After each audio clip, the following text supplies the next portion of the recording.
Kavanaugh. But in the Kavanaugh situation, which I don't go too far down that path because that's done, he proclaimed that the president is above the law. Let's talk about what you can get done. This call from the president to you.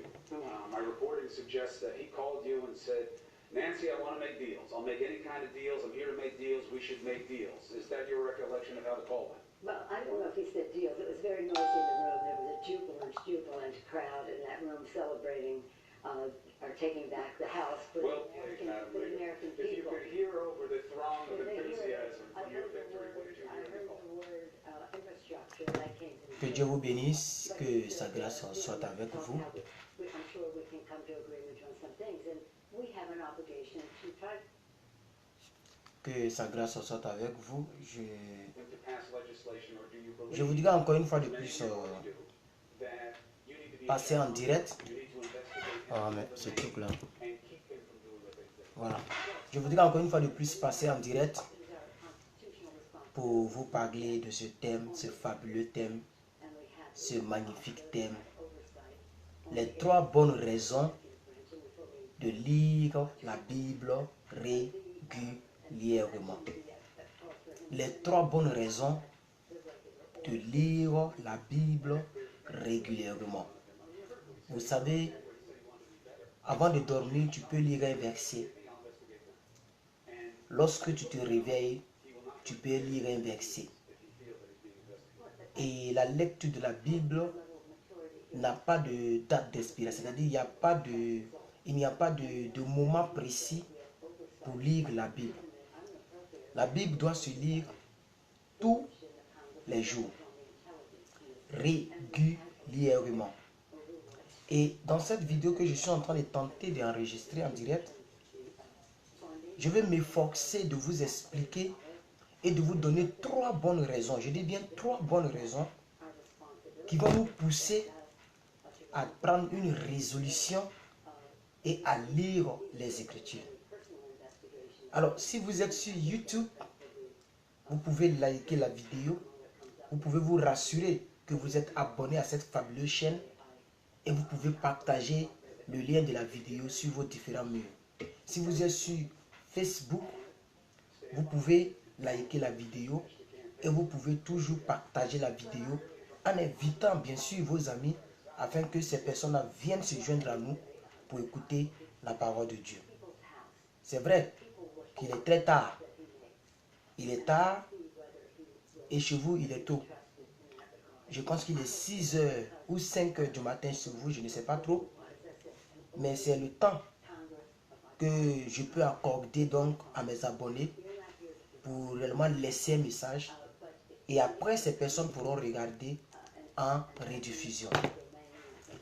La parole de Dieu, la Bible que voici, cette parole-là nous a été léguée.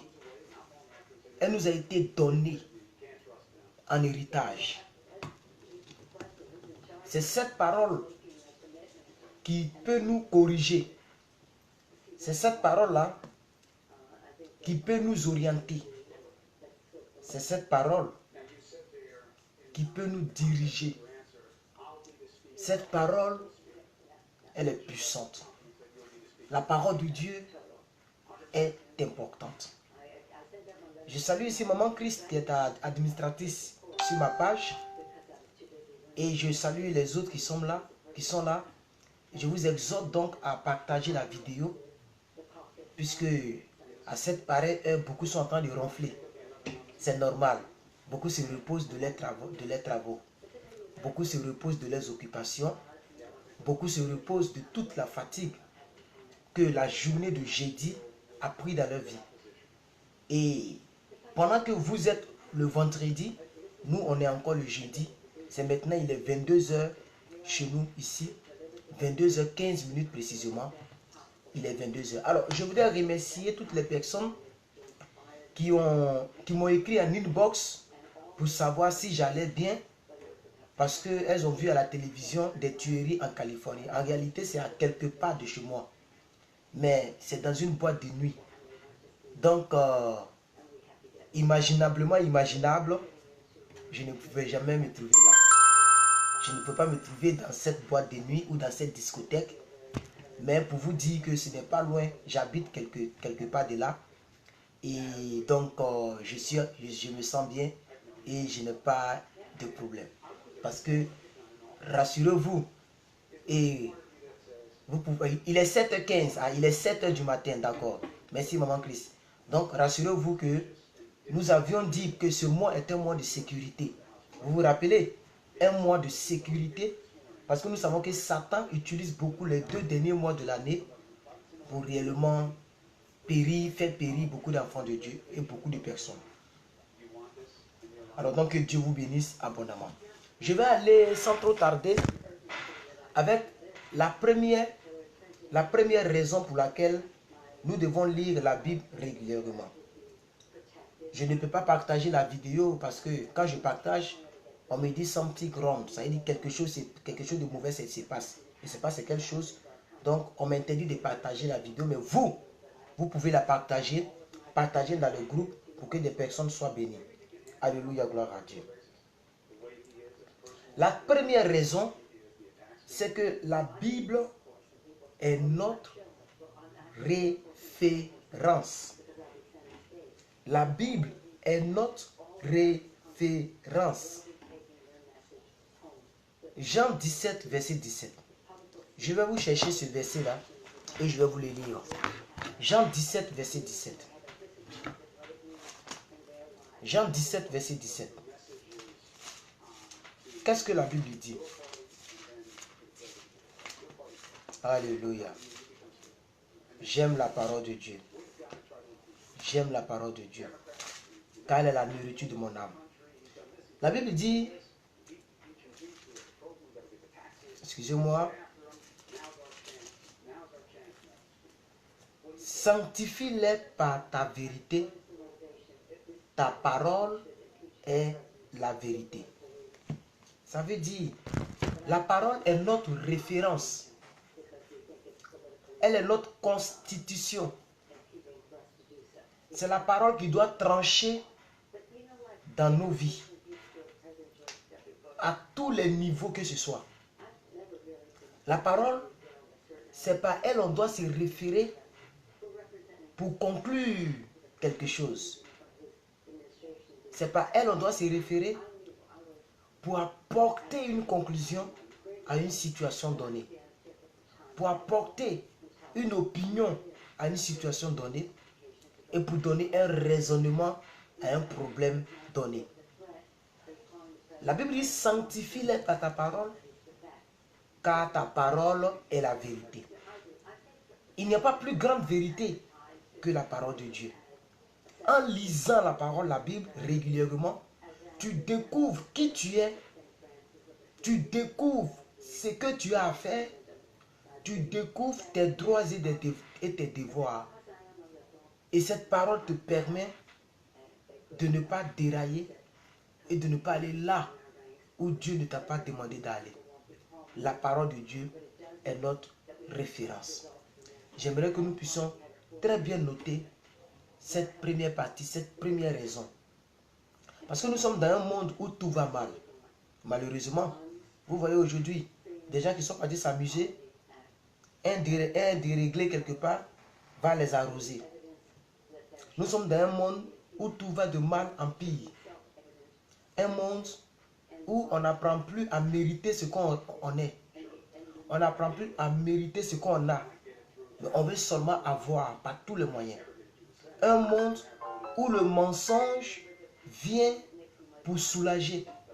Un monde où on apprend dans une école sans intelligence. Malheureusement, nous sommes dans ce genre de monde en 2018. Et donc la Bible est notre référence. Pour un chrétien, la Bible est la seule vraie vérité. C'est notre référence. Si vous voulez, la Bible est la base de tout ce qui découle de nos vies. Au travers de la Bible, on peut comprendre, on peut avoir la pensée de Dieu. On peut savoir ce que Dieu dirait d'une telle situation s'il était vivant parmi nous corporellement. première raison très importante. La Bible est notre référence. Regardez par exemple, lorsqu'on regarde les prédications de nos jours, beaucoup de personnes se prêchent eux-mêmes.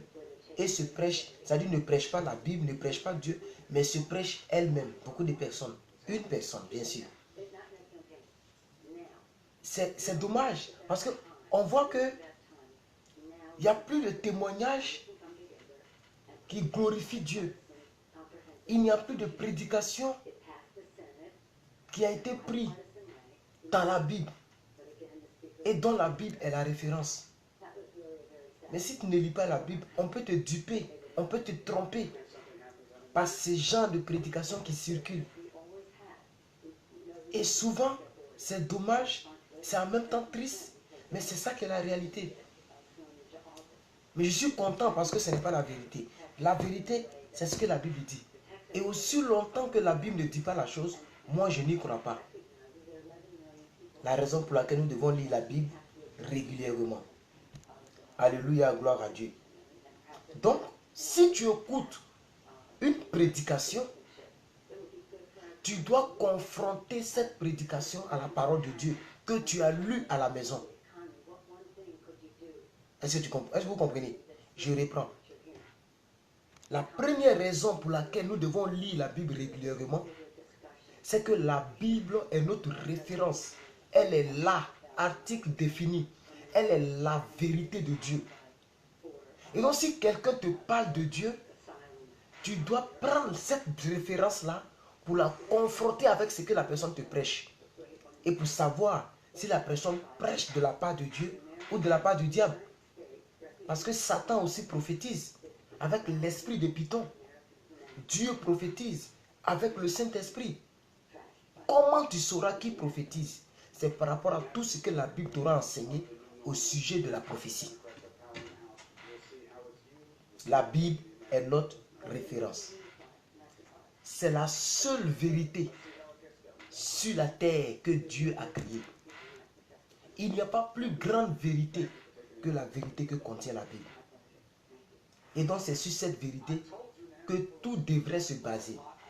Ta relation amoureuse, tes relations amicales, tes relations parentales, familiales, tes relations environnementales, tout doit se baser sur la Bible. La Bible devait être ta référence. Même quand tu parles sur WhatsApp, même quand tu causes avec quelqu'un.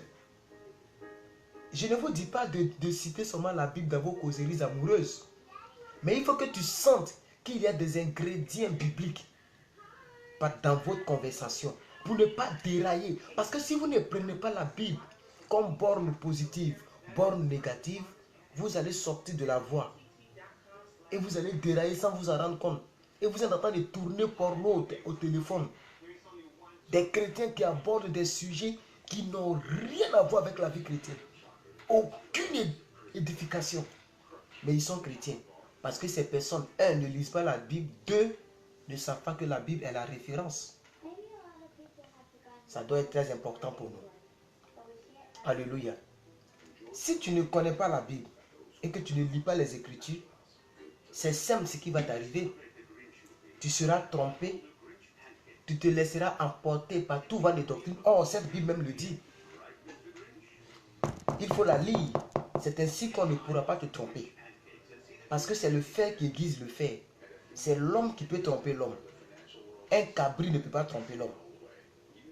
C'est cette Bible qui t'aidera à éviter les pièges de l'ennemi au travers des fausses prédications, des fausses prédications. Donc, ce sont des choses que je voudrais vous dire. Et je suis toujours dans la première raison. Amen. Très important. Nous devons lire la Bible régulièrement pour retenir la vérité de cette Bible et pour nous en servir dans nos relations bilatérales, pour nous en servir dans nos relations futures, pour nous en servir dans toute notre vie terrestre. Parce que si on dit qu'on est chrétien à cause de Dieu de la Bible. Alors c'est malheureux lorsque ce genre de thème fait fuir les gens. C'est malheureux Lorsque nous faisons les lectures de la Bible, on ne voit que 8, 10 personnes. Si c'est trop, c'est 12 personnes en ligne sur YouTube. C'est malheureux. Parce que les gens passent à côté de l'essentiel. L'essentiel d'un enfant de Dieu, ce n'est pas écouter la musique. Ce n'est pas danser. C'est ça. Car la parole seule ne passera pas. Toutes choses passeront, sauf la parole de Dieu. Deuxième grande raison pour laquelle nous devons lire la Bible. Deuxième grande raison. Je vais vous lire d'abord Psaume 119, verset 105. Ça, c'est un psaume que j'aime beaucoup. Un psaume vraiment très, très, très magnifique que j'aime. La Bible dit, ta parole est une lampe à mes pieds et une lumière sur mon sentier. Ta parole est une lampe à mes pieds et une lumière sur mon sentier. La deuxième raison, je l'ai intitulée ainsi. La Bible nous guide et nous éclaire. Point. Deuxième raison pour laquelle nous devons lire la Bible régulièrement, c'est que c'est la Bible qui te guide et c'est la Bible qui t'éclaire. Dans ce monde pourri, comme je l'ai dit, si tu ne connais pas la Bible, franchement, on pourra, parce qu'il y a tellement de sujets qui concernent la vie chrétienne, on peut ne pas te tromper concernant la prière. Comment prier, le parler à langue, mais on peut te tromper concernant le discipulat. Comment être disciple d'un homme de Dieu. On peut c'est-à-dire tu peux devenir esclave de quelqu'un, croyant que tu sais Dieu, parce que tu ne connais pas tes droits. Parce que la Bible ne t'éclaire pas sur certaines choses. La Bible ne te guide pas sur certaines choses. Donc, tu vas te laisser guider par n'importe qui, selon sa mentalité, sa compréhension. Or, il n'y a pas plus grand guide que la Bible. La Bible, David disait, ta parole est une lampe à mes pieds. C'est-à-dire qu'avant de poser mon pas, ta parole a éclairé l'endroit. Et elle est une lumière sur mon sentier. La raison pour laquelle nous devons lire la Bible régulièrement, c'est que la Bible nous éclaire, la Bible nous guide. Comme dans le désert, le peuple d'Israël se laissait guider le jour par le feu, et le jour par la nuée, et la nuit par une boule de feu. C'est le même rôle que devraient jouer les Écritures dans nos vies. Donc c'est elle qui devrait nous guider, c'est elle qui devrait nous éclairer pour ne pas que nous puissions sortir de la voie que Dieu aimerait que nous puissions emprunter. J'aimerais vraiment que vous qui êtes là, il est 7 h du matin comme l'a dit Maman Chris, et du coup vous venez de vous réveiller, que cette exhortation vous accompagne dans vos journées respectives. Que ces trois grandes raisons que je suis en train de donner, je suis sur la deuxième raison. Première raison pour laquelle nous devons lire la Bible régulièrement, c'est que la Bible est la seule et unique vérité de Dieu. Et la Bible est la seule qui puisse trancher dans toute situation que nous serons confrontés. Alors vous venez de vous réveiller, il faudrait que le peu de connaissances que vous connaissez de la Bible, que cette connaissance joue en votre faveur. La Bible dit, les chrétiens de Bérée, le grand apôtre Paul, le plus grand prédicateur de la Bible, si j'ai envie de le dire, parce que j'assume ce que je dis. Il n'y a pas quelqu'un qui a prêché Jésus que l'apôtre Paul. Il n'y a pas quelqu'un qui a compris l'évangile de Jésus que l'apôtre Paul. Or, il n'a pas vécu avec lui. Ce grand apôtre Paul-là était en train de lire et prêcher au peuple. Mais le peuple de Dieu, qu'on appelle le peuple de Bérée, l'église de Bérée, les chrétiens de Bérée, ce peuple-là ne s'est pas arrêté sur le fait que c'est plus que vainqueur, ou bien c'est pasteur Marcelo, ou bien c'est l'apôtre Paul qui prêche. Ce peuple-là était en train de vérifier les Écritures pendant que le monsieur prêchait. Quand bien même que c'était une grande renommée. Alors, vous venez de vous réveiller en Afrique ou en Europe, je vous exhorte à aller avec cette exhortation. Oui, prenez la Bible pour référence. Prenez la Bible pour référence. Première raison, la Bible, n'appelez pas s'il vous plaît, la Bible est la seule et grande et unique vérité dont nous avons besoin. Merci maman Christ pour les versets. C'est la seule grande, unique vérité dont nous avons besoin. Alors quand tu te réveilles, c'est la Bible qui t'accompagne. Lorsque quelqu'un t'appelle, pays, lorsque quelqu'un t'aborde, que ce soit en privé, en ville, je ne sais pas où, il ne faut pas oublier ce que la Bible t'a dit. Il ne faut pas oublier ce que la Bible t'a dit. Qu'est-ce qui me donne la force de tenir sexuellement? C'est parce que j'ai mangé ce que la Bible dit au niveau du sexe. Sinon, il y a longtemps, moi, j'ai validé. Non, il y a longtemps, moi, j'ai frappé enfant des gens. Il y a longtemps, j'ai damé. Oui. Il y a longtemps. Peut-être même que j'étais père de 3 enfants. Si j'étais un païen, j'étais peut-être père de 3 enfants, quelque part là-bas. Donc, la Bible, premièrement, c'est notre référence. Deuxièmement, la Bible, elle nous éclaire. Elle nous dirige. Elle nous guide dans un monde qui est étouffé par plusieurs doctrines, par plusieurs christianismes. D'autres ont créé leur propre christianisme. Il y a un prophète qu'on appelle prophète Kakou Philippe qui a écrit lui-même sa propre Bible en disant KS 2 verset 3.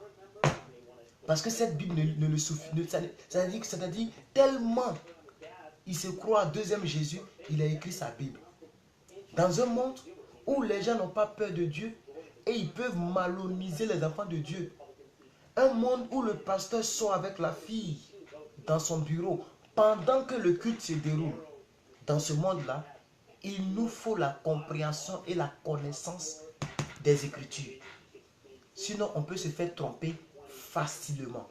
C'est très important, mes amis. C'est très important, les quelques dizaines de personnes qui sont là. C'est très important d'aller avec cette pensée. Oui, sortez avec cette pensée. Allez-y dans vos comment je vais appeler ça? Dans vos occupations, avec cette pensée. Je vais donner la dernière raison. Alors donc, la première raison, la deuxième raison, c'est que la Bible est là pour nous éclairer. C'est son rôle. Mais on ne peut pas éclairer quelqu'un qui n'a pas la torche. Pour que la torche t'éclaire, il faut l'avoir en main. Il faut appuyer sur le bouton pour qu'elle t'éclaire. Donc la Bible qui est là ne peut pas elle-même s'ouvrir et puis se lire. C'est lorsque nous l'ouvrons, nous la lisons, nous la retenons, nous la pratiquons, elle nous éclaire. C'est pourquoi la Bible dit dans Jean 13, 17, heureux ceux qui connaissent toutes ces choses, pourvu qu'ils les pratiquent. C'est ce que la Bible dit. On comprend bien? C'est très important, ce que je suis en train de dire. Donc la Bible est là pour nous éclairer. Dans ce monde de ténèbres, la Bible est là pour nous éclairer. La Bible est là pour nous montrer le chemin. La Bible est là pour nous montrer la voie à suivre. La Bible est là pour nous guider dans la meilleure direction. Alléluia, gloire à Dieu. Très souvent, beaucoup de personnes prient. Moi, je ne comprends pas certaines personnes. Seigneur, quelle est ta volonté? Mais la volonté de la Bible, là, de Dieu, là, c'est de la Bible. Il n'a pas besoin de te parler audiblement. Posez-moi une question et puis demandez-moi la volonté de Dieu dans cette préoccupation. Je vous donnerai des versets qui en parlent. Allez-y. Allez-y. C'est vrai que les commentaires, je ne vois pas les commentaires. Je ne sais pas s'il y a un problème de connexion. Attendez, j'ai éteint la télé. Ça tire aussi la connexion, ce truc là. Ne quittez pas. Voilà. Ça tire aussi la connaissance. Là, je vois même pas les images de ceux qui commentent. Je vois pas vos images. Le rond là, c'est blanc. Là où vos photos devaient apparaître là, c'est blanc. Je vois pas le nom même de connecté. Donc ça veut dire que c'est bloqué. C'est pas grave. Les gens pourront regarder en rediffusion. Je vais quand même enregistrer la vidéo. Et puis les gens pourront regarder en rediffusion. Donc je disais que très souvent les gens demandent, non, Père, je veux voir ta volonté, je veux ta volonté, je veux... La volonté de Dieu se trouve déjà dans sa Bible, dans la parole. Oui, la volonté de Dieu là, ça est dans la parole. Il n'y a pas autre volonté ailleurs. C'est lorsque tu connais cette Bible, que tu la lis régulièrement, que tu pourras réellement connaître la volonté de Dieu. Aucune prophétie ne peut te donner une bonne volonté plus que la Bible. Je ne dis pas que les prophéties ne viennent pas de Dieu. Je ne connais pas le don spirituel de chacun. Je ne connais pas la vie de chacun avec son Dieu. Ce que je sais, c'est ce que dit la Bible. C'est ça qui m'est à ma possession. Alléluia. Gloire à Dieu.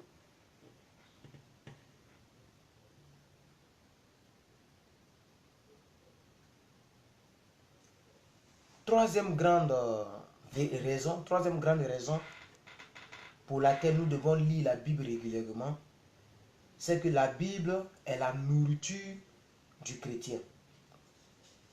La Bible est notre nourriture. De la même manière, tu dois manger régulièrement pour être en vie là.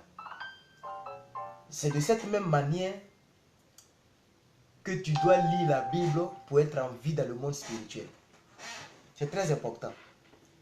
Oui, parce que la parole de Dieu est la nourriture de nos âmes. De la même, l'homme est composé de 3 entités. Le corps, l'âme et l'esprit. Le corps a besoin d'entretien corporel, c'est-à-dire se laver, se pommader, se maquiller pour les filles, s'habiller. Ça, c'est ce dont le corps a besoin. Se laver, se parfumer, s'habiller, mettre tout ce que vous voulez. Ça, c'est ce dont le corps a besoin. L'esprit, c'est dans une autre dimension. L'esprit a besoin de la fortification, de, je sais pas moi, de tout ce qui est spirituel. L'âme a besoin de cette nourriture qui est la parole de Dieu pour vivre. Je vous lis un passage biblique. Matthieu 4, verset 4. Je vais vous expliquer un peu le contexte de ce passage. Jésus était dans le désert, en train de prendre le moment de jeûne de 40 jours. Et dans le désert là, le serpent aussi s'est présenté, si vous voulez, Satan s'est présenté à Jésus pour essayer de tenter Jésus.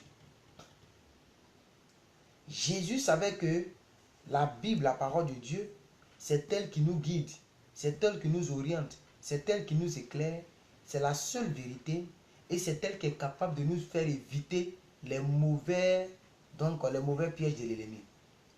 Alors, Jésus n'a pas utilisé autre chose. Il a utilisé la parole de Dieu. Jésus a utilisé la parole de Dieu. Et lorsque Satan dit à Jésus, si tu es vraiment Dieu, transforme ces pains en pierre pour manger. C'est là que Jésus va dire en Matthieu 4, verset 4, que l'homme ne vivra pas seulement de pain, mais de toute nourriture qui sort de la bouche de Dieu. Ça ne veut pas dire que Dieu va cracher dans nos bouches et puis on va manger. Ça veut dire la parole de Dieu. La parole de Dieu. Et Jésus a dit, mes paroles que vous entendez sont esprit et vie. Donc, la parole de Dieu peut produire la vie parce qu'on mange pour être en vie.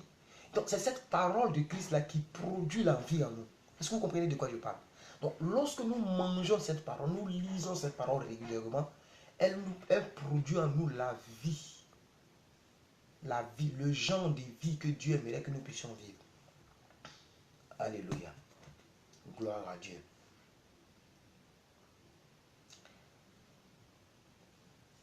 Donc, je ne t'apprends pas quelque chose de nouveau, de nouvelle. Lorsque j'ai dit par exemple que l'homme a besoin de manger, l'homme corporel a besoin de manger la nourriture pour vivre. Ça, je ne t'apprends rien. C'est de la même manière que ton homme spirituel a aussi besoin de la parole pour vivre. C'est comme ça. Parce que nous sommes dans deux mondes à la fois. Nous avons l'homme physique, l'enveloppe qui est là, et nous avons l'homme intérieur. C'est pourquoi une parole disait quelque part, pendant que l'homme corporel se détériore, l'homme intérieur se renouvelle de jour en jour. Donc ça veut dire, on est deux. Et ton réel toi, ce n'est pas l'homme corporel. Ton réel toi, c'est l'homme naturel. C'est l'homme intérieur. C'est pourquoi lorsque quelqu'un meurt, on ne dit pas où vous l'avez mis. On dit où vous avez mis son corps. Est-ce que vous comprenez? Où avez-vous mis son corps? On dit voilà où son corps repose. Voilà le tombeau. Quand on regarde le tombeau, on constate que l'homme qu'on avait connu, ce n'est pas le même qui est couché là-bas. C'est seulement son corps qui est décomposé, mais son esprit et son homme intérieur est quelque part. Donc cet homme intérieur-là, il a besoin de manger aussi. Et sa nourriture, c'est la parole de Dieu. Alléluia. Gloire à Dieu. Donc si nous voulons vivre spirituellement, nous devons nous nourrir spirituellement. Si on arrête de manger, alors on arrête de grandir, on arrête d'évoluer. En un mot, on arrête de vivre spirituellement. C'est pourquoi on dit, beaucoup de personnes aussi sont mortes spirituellement. Donc il y a la mort physique, il y a la mort spirituelle. Il y a la vie physique, il y a la vie spirituelle.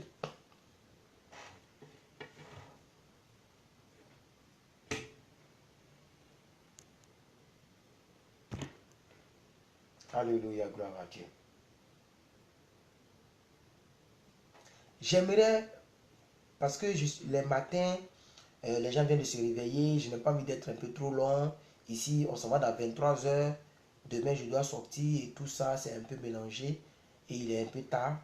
Je vais m'arrêter là pour vous lire un verset. Psaume 119, verset 18. Psaume 119, verset 18. David, il dit, ouvre mes yeux, Seigneur, pour que je comprenne les merveilles de ta loi. Je voudrais que Dieu t'ouvre les yeux pour comprendre et pour accepter. La Bible dit, recevez la parole avec douceur. La parole que vous entendez là, recevez-la avec douceur. Que Dieu t'ouvre les yeux, l'esprit. Que Dieu t'ouvre vraiment le cœur pour accepter ce genre de prédication. Pour comprendre ce que j'ai voulu dire dans ce message. Ça, c'est ma prière pour moi. Que ce vendredi-là, ici nous sommes encore jeudi, mais vous êtes déjà au vendredi. Que ce vendredi-là soit un vendredi béni dans ta vie. Que Dieu t'ouvre les yeux davantage. Alléluia. Que Dieu t'ouvre les yeux davantage. Afin de comprendre les merveilles de sa loi. Afin de comprendre la parole de Dieu. Pour ne pas que les gens se servent de cette parole pour te piller, pour te voler, pour te trahir, pour te tromper, pour te mentir. Parce que beaucoup de ceux qui prêchent, beaucoup ne sont pas des vrais chrétiens. Beaucoup n'ont pas une certaine crainte de Dieu. Beaucoup prêchent dans le vide. Pas dans le vide, beaucoup prêchent pour leurs objectifs bien précis.